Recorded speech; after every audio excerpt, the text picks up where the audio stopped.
Hello, everyone. We are back today. We are talking about to win, you must fail here in Corner Office Chats. So, Alexis, today's topic is to win and you must fail, right? You must fail to do that. And the reason why we thought that this topic would be fitting to talk about here is because people are dealing with stuff, right? They had all these plans. They wanted to be doing certain things. And now that they're feeling like, wow, I just failed on this. I wasn't able to accomplish this. I wasn't able to accomplish that. Or, they're scared of failing, right? So, and what they don't know is that the failure is what they can leverage to take them to that next level. I'll put my mic on here. That they can leverage to take them to that next level where they start to win. So that's what our topic is today. Yeah. I think just that word, like we talk about it all the time as it's just a word that, was created, but we attach so much meaning to the word fail or failure that it actually holds us back. When you think about it, how silly is that a word is holding you back from taking action or holding you back from doing something that you want to do or that you know is right, or to be able to get to where you want to go. But right. It's such a reality for so many. Yeah, it's exactly what you said. It's that word that we just created, and it means something different. Just like success or win means something different for other people, or for most people. What failure for me may be different for you, right? So really get centered, and I'm telling the audience here, really get centered on what does fail mean to you. Does it mean that you're not worthy? Does it mean that you're incapable? Does it mean that you're not strong enough? And that sounds ridiculous just saying it, right? It doesn't mean any of those things. So this word is just created, I don't know, like to define something that you don't want, but really you're fully capable and able to create whatever it is that you want or do whatever it is that you want, that you put your heart and soul into or your efforts into. And we're all learning human beings. I tell this to my kids, homework never really stops. Learning never really stops. And they're like, what? I'm like, you're self-learning, or you join other courses, right? You can join other courses. You can hire trainers for yourself. You're always trying to learn. If you're in that personal development or even for your skill set, there's a lot of people that are working on their skill sets right now that may be, in between jobs because of the current, economic status. And they're taking time to work on their skill set because now that they know what they've done and what worked for them and what didn't work for them, they're ready to up level and take on skills that will take them to that place that they want to be, right? So that's what we're talking about, taking the word failure, the word fail, and turning it around that it's really a leverage point for us to win. Okay, so the first, what I did, Alexis, just to make it a little bit fun, I created an acronym out of the fail. So the first topic we'll talk about is the F, the fear of the future. So where the first aspect of that fail comes from is that we're so far ahead of in the future that we want it to look a certain way that we're afraid that if it doesn't look that way, that we fail. Mm-hmm. How crazy is that? It's so true. And when we put ourselves in the future and we say, like, go into the future, visualize what it is that you want. The problem is because our brains, and this is like, I'm not going to get into the whole science of psychology, but like evolutionarily, our brains are primed for negative events because our brains are designed to keep us alive. Our brains are designed to spot threat in our environment 24/7. That served us at one point in human history. It doesn't serve us anymore in the same way, right? For 24/7 kind of surveillance of threats in our environment. But the sphere of the future, we go into the future and we're like, okay, this is what I'm looking. And immediately our brain goes to those threats and says, what if it doesn't work out? What if we fail? What if it doesn't work? What if we're worse off than before we started? And so naturally we go there, and hey, sometimes we don't catch, not to say we can't help it because we can, but we don't catch it in time, and our brains dip down into there, and that's fine. You want to be prepared for all possibilities, but in doing that, I also want you to flip it and say, what if it does work out? What if the idea works? What if I succeed? What if all of my dreams do come true? So I always say, if you're going to give airtime to the negative possibilities, you have to give equal opportunity and airtime to the positive opportunities. Otherwise, it's just one-sided. And I mean, as I'm saying, you can see you could just like spiral down the rabbit hole of negative and just those overwhelming thoughts that it's not going to work out. And then we stop ourselves from taking action. So instead of fearing the future, dip into the future. Say, what if it doesn't work out? This is what my backup plan is. What if it does work out? These are all the benefits I'm going to see. Absolutely. And for those of you who lead teams and you're going towards reaching a goal, there's going to be dips along the way that we may not be able to, that'll help your team work together to get past it. So that's what we're going to go into next is the letter A. Let me see if I can do this. Yep. A, acknowledge what you want. So part of the failure, if you should you call yourself that you failed, it's what it can do is acknowledge if this is what you want or not what you want. Because if you have the drive and the force that you really want this, you're going to step beyond that fail mindset, right? That I failed. Okay, well, this didn't work. Let's pivot. Let's do something else.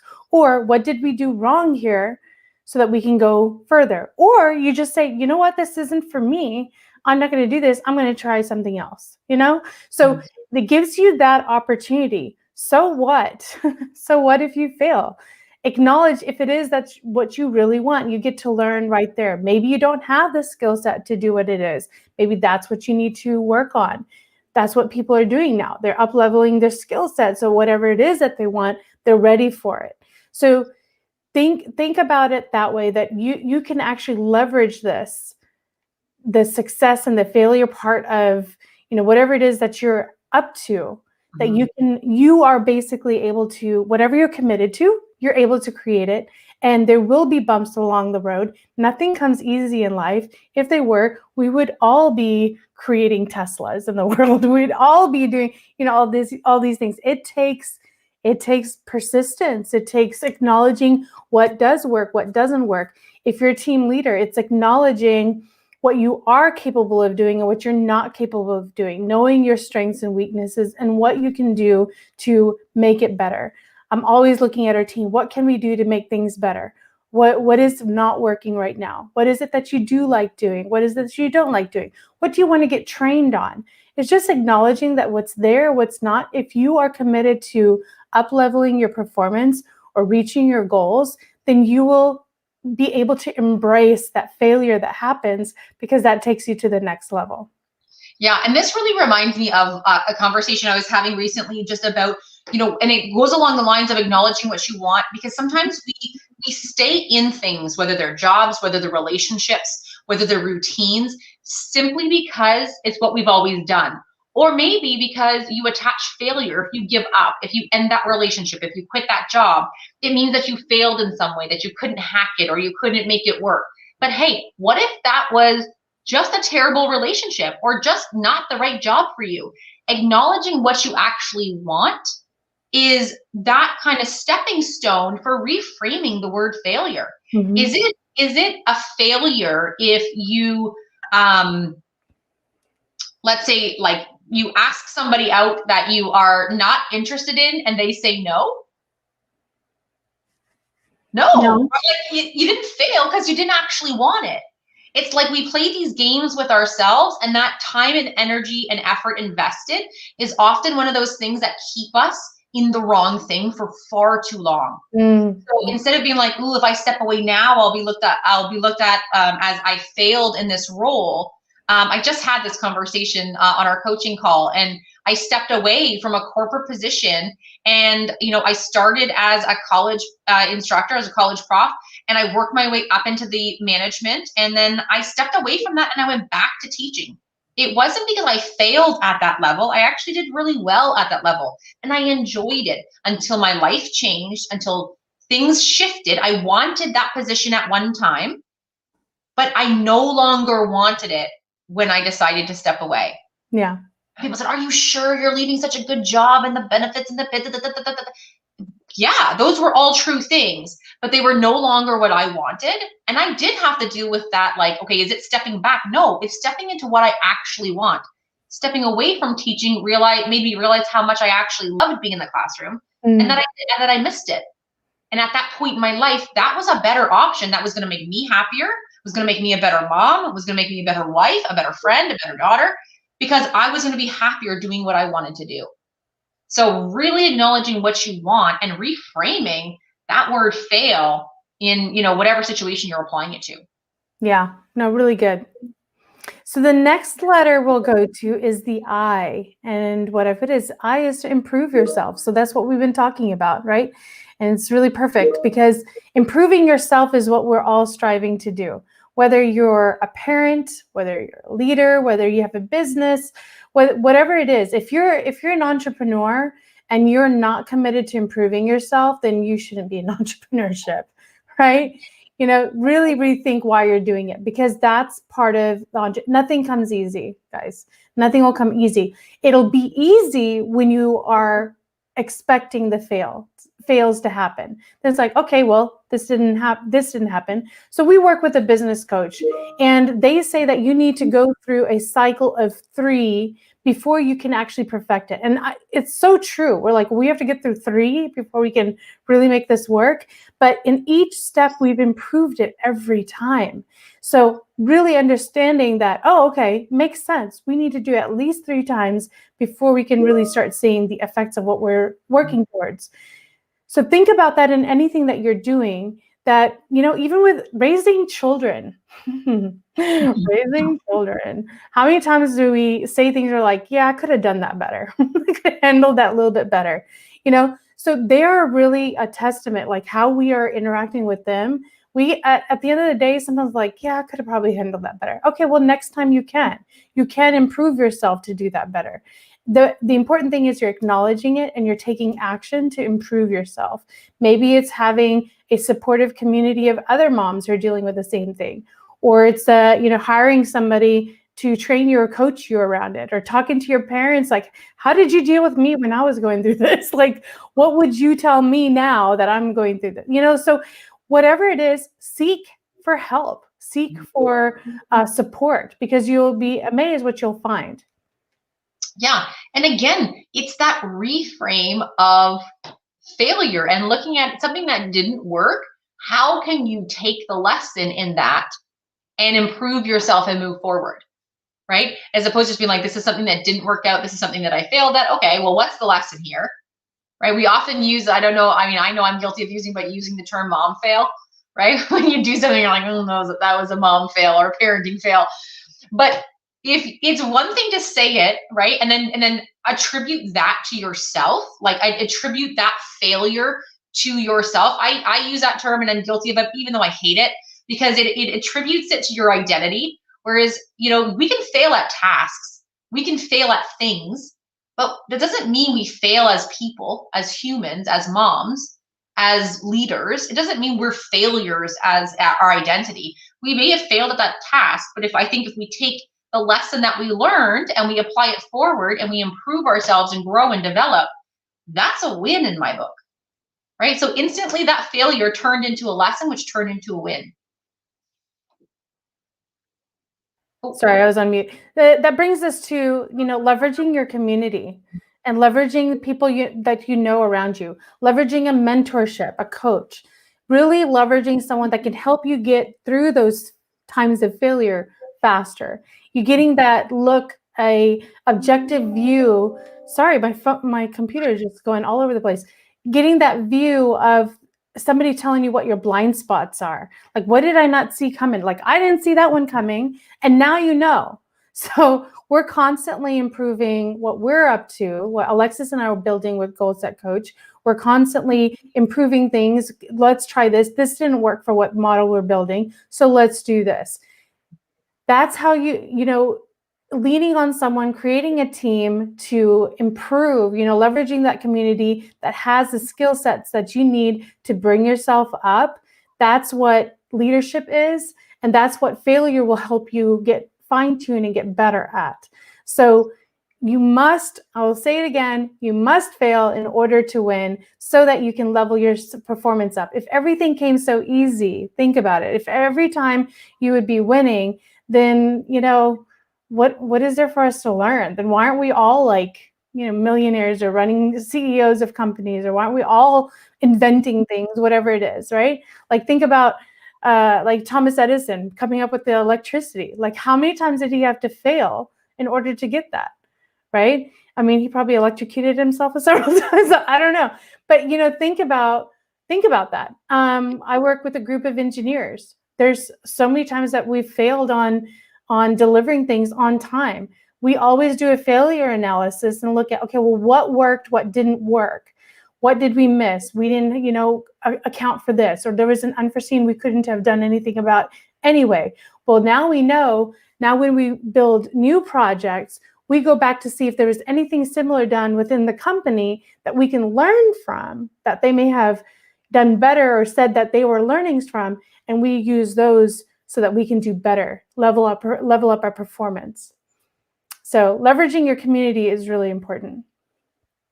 Yeah, when you said the light bulb, there's that saying that, it took him, I can't remember if it was 100 or 1,000, I'll go with 100. Took him 100 attempts before he created the light bulb. And instead of, he says he didn't fail 99 times. He just came up with 99 ways of the 99 ways to not make a light bulb, right? Yeah. Like it's changing that perspective and using that information to move yourself forward, to develop yourself, to improve, and to level up your performance. Yeah, look, let's get real. It takes humility. It takes, really to bringing down your ego, right? So a lot of people, it's very difficult. They want to look good. They want to look good all the time. But when you start to get really real with yourself and be authentic, not only with yourself, but with your community, it takes humility. It takes cutting out that ego and really looking at, okay, guys, this didn't work. What do we need to do better? And how do we move forward from here? So really look for yourself. If there's things that you're just like, why is this? That's like really triggering you. It's triggering you because it's just hitting you different in a way that you didn't expect. And what you can do is lean on a friend, lean on a mentor, lean on a coach, lean on someone that you can trust, and ask them, what is it that I'm doing wrong here? What can I do better? Our children will learn from this. We cannot expect our children to be perfect, right? So we're always constantly coaching. What we're doing as parents is coaching them to get to that performance that we would like to see them at, but what works for them as human beings, right? And it takes, even as parents, humility. It takes, bringing down our pride that we can be wrong. I've apologized to my kids. I'm like, oh, I didn't show up as my best. That is not a type of mom that I want to be. And I may have reacted in such a way that was not pleasant. And I'd like to redo that. This is what I really meant. And kids are so resilient and so forgiving, just as everyone else. If anything, if you want to gain people to respect you and gain influence, have more humility, be more authentic, be okay with showing with what worked and what didn't work for you. And you will see more people have more respect for you. They'll want to contribute towards you, and you'll be performing at the level that you want to be. And life will just seem so much more easier for you. I mean, hands down. Yeah, absolutely. So with that, we covered today. So you must fail to win. And what we did is acronymed the word fail to, we covered F is fear of future. Acknowledge that it's a fear of future. And really, what is the future that you're committed to, right? A is acknowledge what you want, what it is that you want. I is for improve yourself. This is an opportunity, if you failed, that you can improve yourself. And L is for leveling up your performance, making sure that you have a community that you want. Oops, I changed that. Leverage your community. Sorry, I changed it and I forgot to change it here. But leverage your community.